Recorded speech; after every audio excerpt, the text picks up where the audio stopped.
Some people cancel plans and feel relief.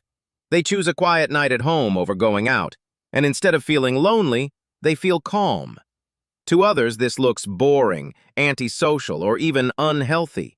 But psychology says something very different. Loving to stay at home isn't laziness or fear. In many cases, it's a sign of how the brain processes stimulation, emotion, and meaning. And once you understand the psychology behind it, this habit starts to make a lot of sense. Your brain gets overstimulated easily.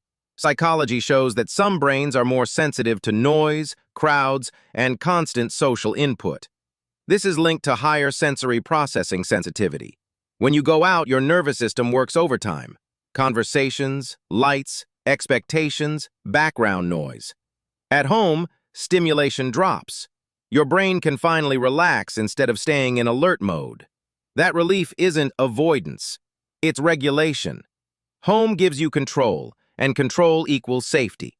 Outside environments are unpredictable.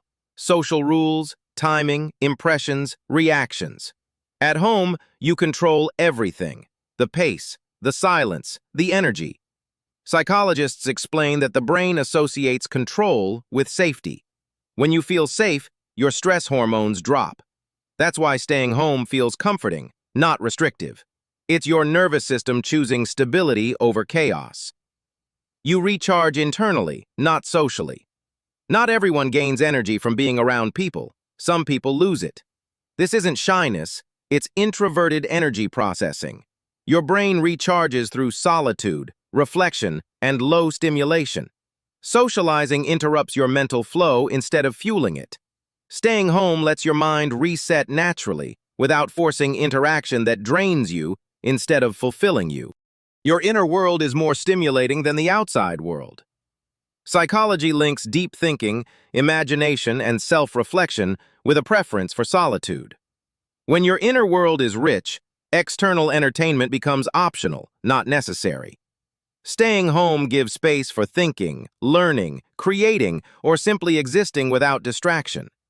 To others, it looks like doing nothing. Internally, your mind is very active. You value peace over performance. Going out often comes with subtle performance, dressing a certain way, acting a certain way, being on. Some people are wired to find this exhausting.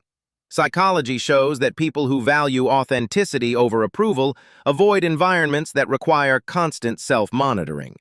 At home, you don't perform, you exist. And that emotional honesty feels better than any social reward. So, if you love staying at home, it doesn't mean you're missing out on life. It means your brain knows where it functions best. Peace, control, and mental clarity are not weaknesses. They're preferences. And if you want more psychology-based videos that explain your behaviors in a way most people never do, subscribe now, because the next one might finally make you understand yourself instead of questioning who you are.